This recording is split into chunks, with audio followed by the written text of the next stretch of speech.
This is the Business Storytelling Show with Christoph Trapp. Name a top 20 storytelling podcast and a top 5% podcast globally. Christoph chats with thought leaders and experts to share tips and tricks that can help you tell your company's stories better to drive business results. Available wherever you listen to podcasts, live streamed on major social media channels, and part of the DB&A television network, available on most U.S. television sets and streaming on Roku and Amazon Fire.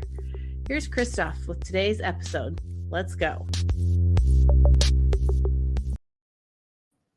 That's right. Let's go, business storytellers. How's everyone doing? Thanks for joining me. Another episode here. We want to talk about amplification, and this is an interesting topic for me. And here's the reason why. Because I grew up in the journalism world, and you know what we had to do when it comes to amplifying or distributing any content? Nothing.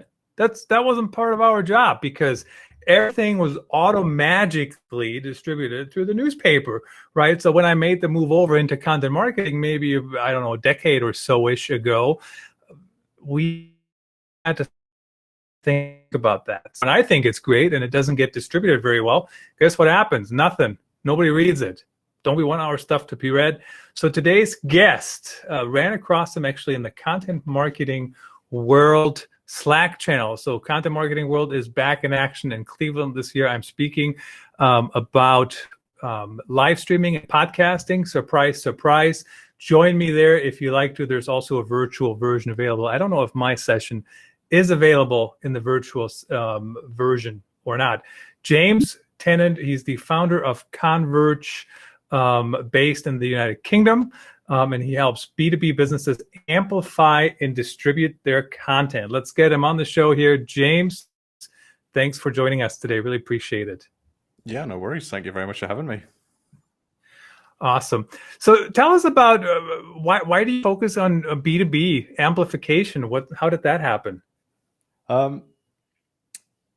Because I guess a few years ago, I was doing mainly copywriting and content marketing for businesses. I had a handful of clients. And the bigger issue that I found them having was not necessarily in the creation of content, but what to do afterwards, how to get people to see it, engage with it, and get as much return on their investment as possible from their content. So I thought there has to be something that can be done to help businesses, especially those maybe smaller businesses with smaller marketing teams who struggle to find the time and resource within their company to do the amount of amplification required to get their content in front of the right people consistently. And that's where Converge came from. And the reason for B2B, purely it's the industries that I worked for, the businesses I've always seemed to work for, are all in B2B. And I just thought, stick to the industry, Stick to the industry, that makes sense to me. And B2B is certainly an interesting beast because, it's fewer buyers and many, many buying committees. So you have to convince a lot of different people, and you certainly have to get your content in front of more people. So at a very basic level, tell us, what is B2B content amplification? How do you define that? What does it mean?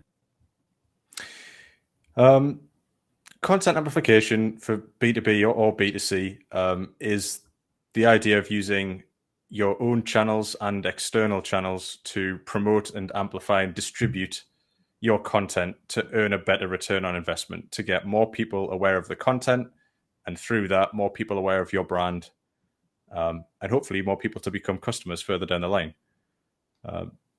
The issue many companies have, as I say, when they create content is that once it's done, they put it on their blog, they might tweet about it once or twice, and they wonder why they don't see much traffic going to that page, or they don't get many readers to their blogs or viewers of their YouTube channel. It's because they're not amplifying their content. They're not promoting it enough. Yeah, and certainly I don't know why that happens. Maybe you got some theories, but I think part of it is because, some companies, they outsource their writing, right? So now we're done. Now we think of everything as a campaign. This campaign is done. We're done with it.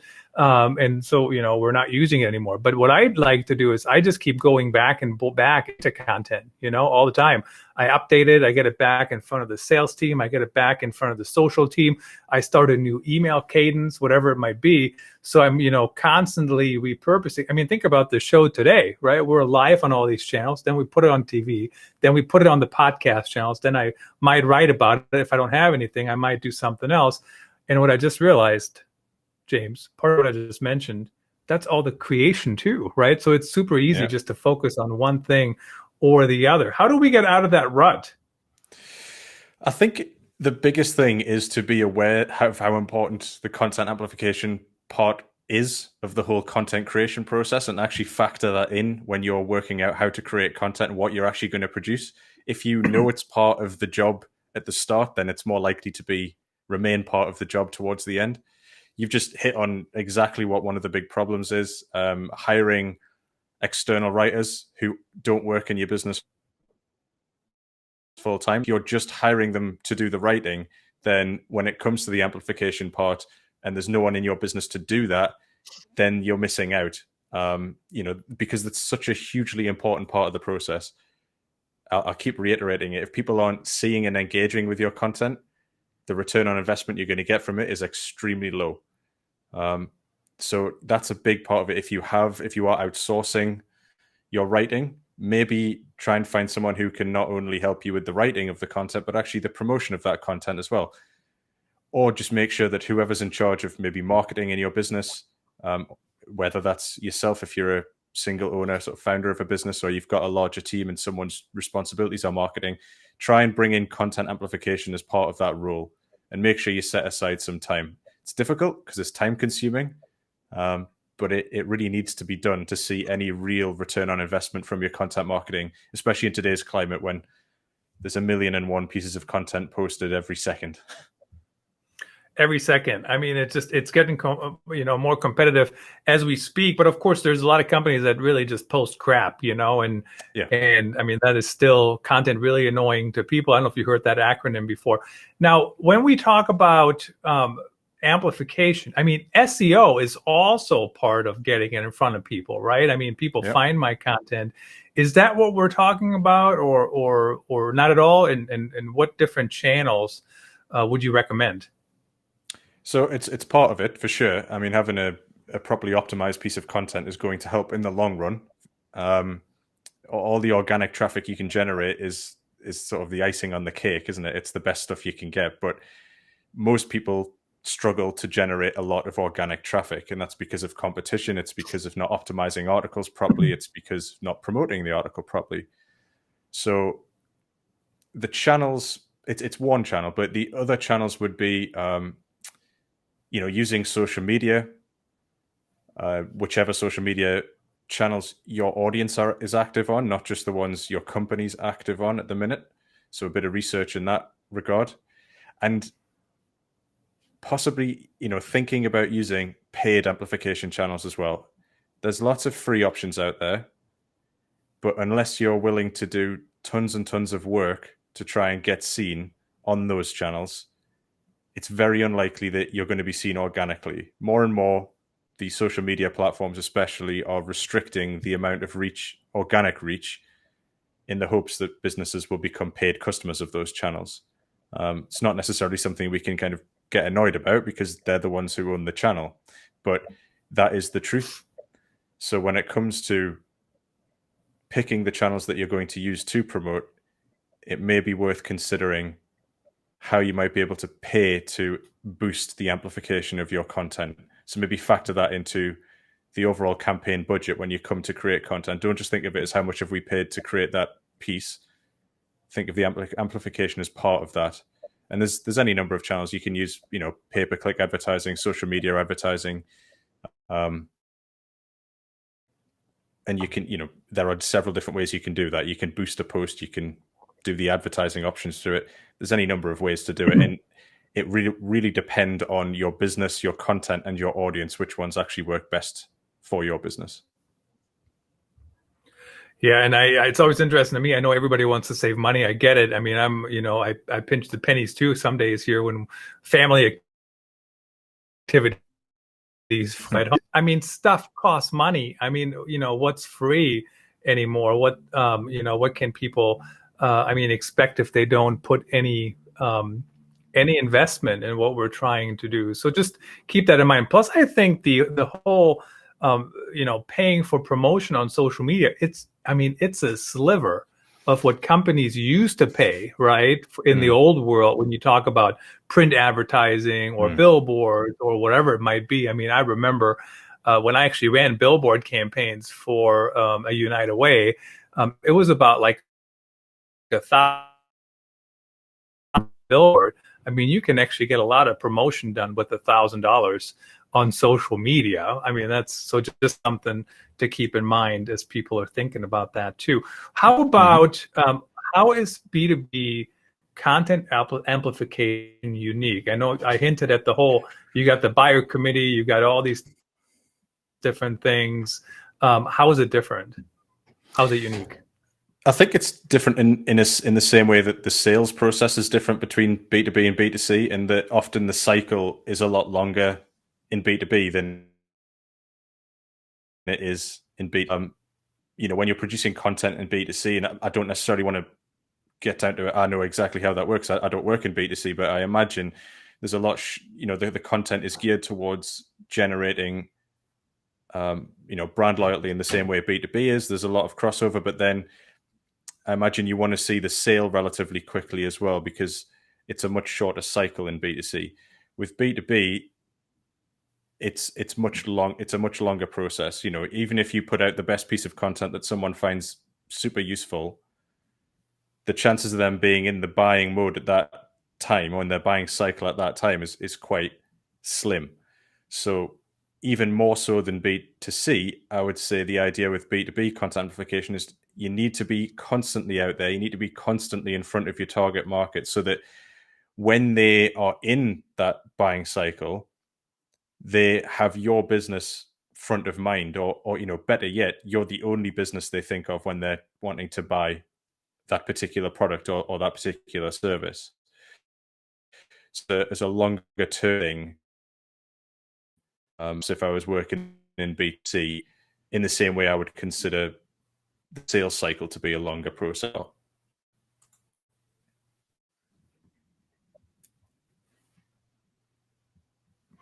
Yeah, it's interesting. We lost you there a little bit, but that's the world we're in today with the internet. I think people don't take too much offense to that.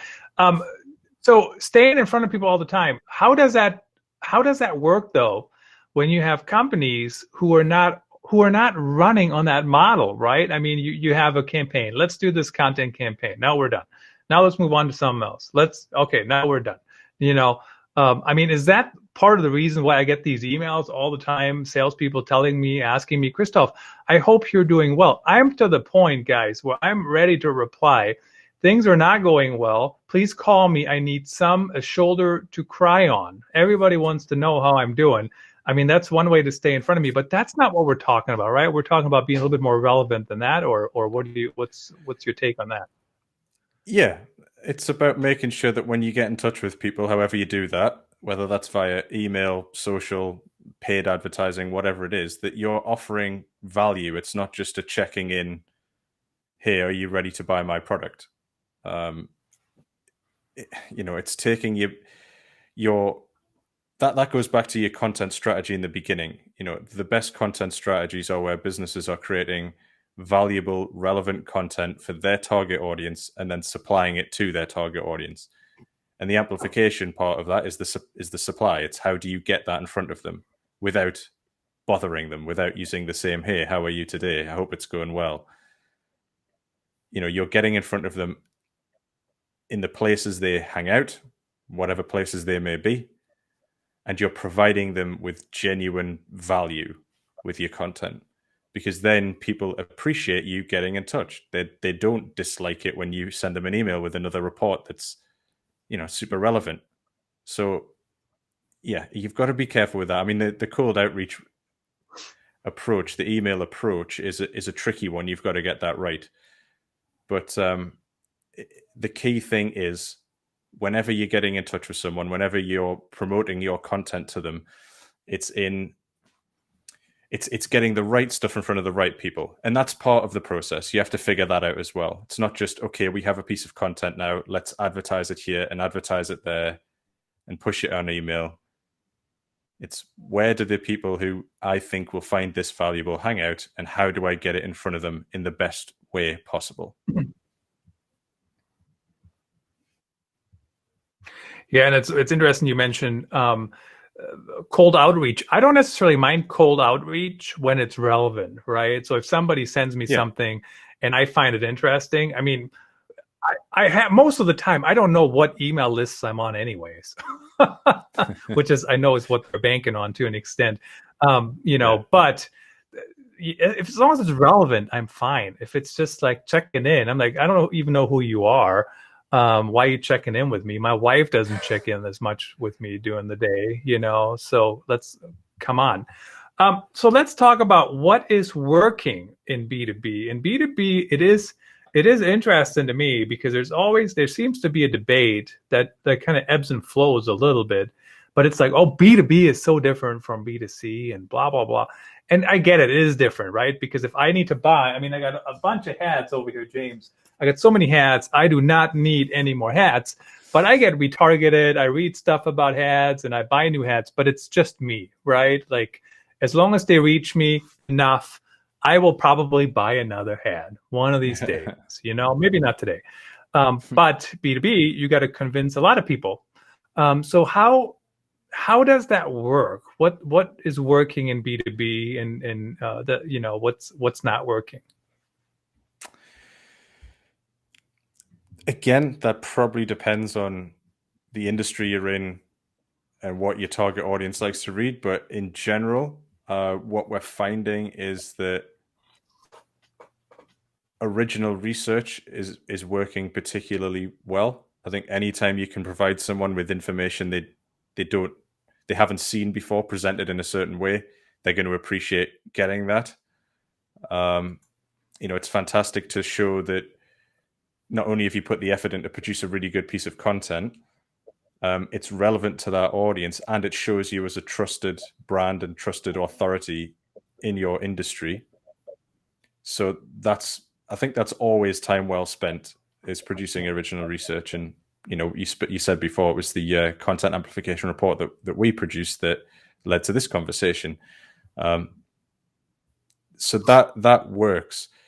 When it comes to the sales side of things, it's tricky because you need to be getting in front of people with valuable content. That's the key thing. If you can do that and you can keep doing that, over time, you'll build loyalty in your brand with someone perhaps you've never even spoken to before. They may constantly visit your blog, or they may read your threads on Twitter, or however it is you're promoting your content. That builds brand loyalty over time, builds trust in the brand as well. So when that person's in the buying mode, it's your business they're thinking of. But cultivating that trust and that authority in your brand can only be done over time with high quality content. So it's always got to be that you're thinking about. What sort of content are we producing? Is it valuable to our audience? If it's a yes to that, and you're amplifying it correctly and it's getting in front of the right people, then over the long term, over time, you will generate sales from the back of that far more than you would if you just sent an email to someone saying, hey, how's it going? We've got this product. We think you might like it. Do you want to give it a try? We think you might like it. Let's get back a couple different things I want to get back to in a minute here. High quality content, your report, which is actually what prompted our conversation. But before I say that, before I ask you about that, I want to mention voxpopmedia.com. I know you mentioned research. So voxpopmedia.com, that's actually my day job right there, Director of Content Strategy, a SaaS platform where you can ask in different areas of the country or countries actually to give you their feedback and their opinions. So it's asynchronous. COVID will know the word asynchronous now. It's on their own time. You don't have to do it. So check that out, voxpopme.com, loved by some of the biggest brands out there.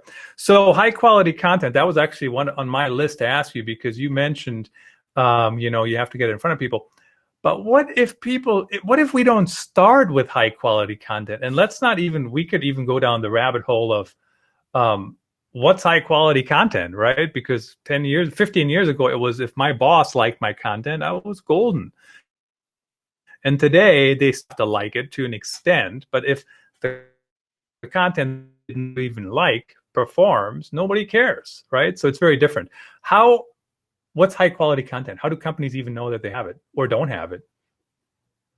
I think one of the best ways to figure that out is to ask your audience. Get in touch with people that are regular visitors or subscribers, visitors to your blog or subscribers, people that are clients of yours, and ask them what they would find valuable. And is the stuff you're producing already valuable? You very quickly get an idea of whether or not people are enjoying or even reading or engaging with the content that you are sending out. So that's a really good place to start, is to ask your target audience. The second thing would be, are you providing your target audience with value? Are you answering a question that they are constantly asking? Another good way would obviously be to run a survey to find out those questions or find out the problems that people are having in your industry. But I've always found the most valuable stuff informs the audience and entertains as well. But I think in B2B, it's more often the inform over the entertain. Not seems to be. So if you're providing answers to questions and you know the content is resonating with your audience, then I would consider that to be high quality content, whatever form that may take. I think it's far more important to be satisfying your audience than it is your stakeholders. So if that is an issue, it's about presenting that in a way that your stakeholders can maybe understand that you're not talking to your peers. More often than not, you're talking to your customers, you're talking to your target audience, and the content has to be relevant and it has to resonate with them first.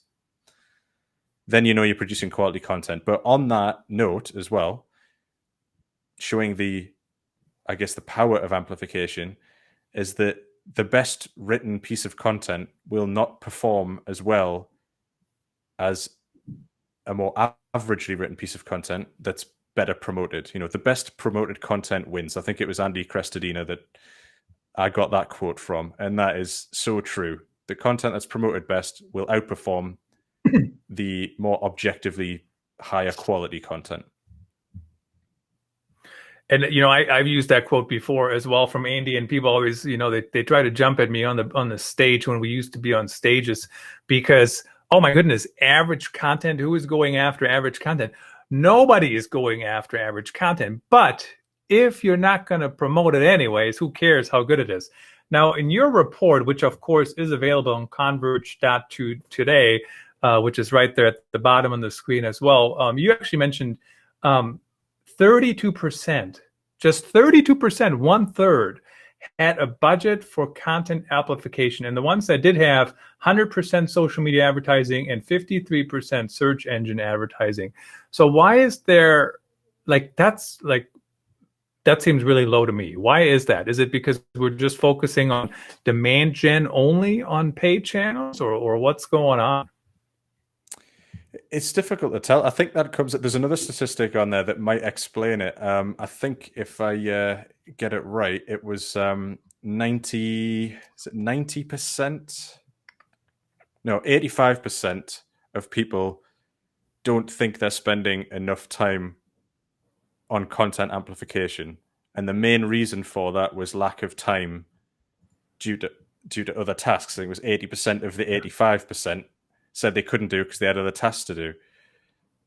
So perhaps when you're short on time and you either don't have the budget because you're on to the next piece of content and there's no budget for content amplification, just we've got more stuff to write, I've got more jobs to do, I can't amplify this thing. Or those that do go for the quickest option, which is nearly always paid social media or search engine advertising. Those are the two quickest things you can get set up because everyone knows they exist, and they're the fastest things you can get in there and do it very, very quickly. So I would say that's probably the reason why. Most of them aren't doing anything And then the ones that are probably going to the more obvious options. Whether or not they're getting a lot of success from that is a separate thing entirely. That is true. That's a whole different question, but one step at a time. So one of the key findings, the number one reason B2B content marketers survey don't amplify their content enough is due to a lack of time. Guys, let's be real. There's never enough time for anything. And there, maybe you have a tip in a second here for 30 seconds or so, but my top tip is for content marketers, especially, the fewer meetings you have to go to, the more time you can spend on the content creation, on the content amplification, and all those other things. I think for content marketers, an overabundance of meetings is just a time suck, and it takes so much longer to get back into things. That would be my number one tip. How about yours, James? I think if you start to factor in content amplification at the start of the content creation process, you will have time. The idea of not having time, I guess, makes it sound like the content amplification is an afterthought and, I don't have any time left because I've got all these other tasks. But if it's part of the process to begin with, it's part of the time that you're already using to do things. So it's already part of the, I guess, the schedule, the list of things to do. The idea that there's not enough time, to me, makes me think that it's always an afterthought. Like, oh, we forgot to amplify it. Where can I find 20 minutes to do that this week? Then maybe for a month I won't do it again, and then I'll have 2 hours one day to do it. And that ad hoc approach just doesn't work. So factor it in as part of every single piece of content you create, and then you'll soon find you have the time because it's just part of the process. You just have to make it part of the week of the process. Absolutely. It makes so much sense. Check out the report, converge.today. James, thanks for joining us. Really appreciate you sharing your insights, and hopefully people will take it to heart and actually, work on everything in tandem. Just add a Trello card. Seriously, don't do anything until you think about, I know I oversimplify things here. Really appreciate you making the time. Yeah, no, thank you very much, Christoph. Pleasure. That's a wrap. Thanks for tuning in. Please rate and review our show on your favorite podcast channels. And don't forget to share this episode with your networks. We appreciate you. Until next time, let the best stories win.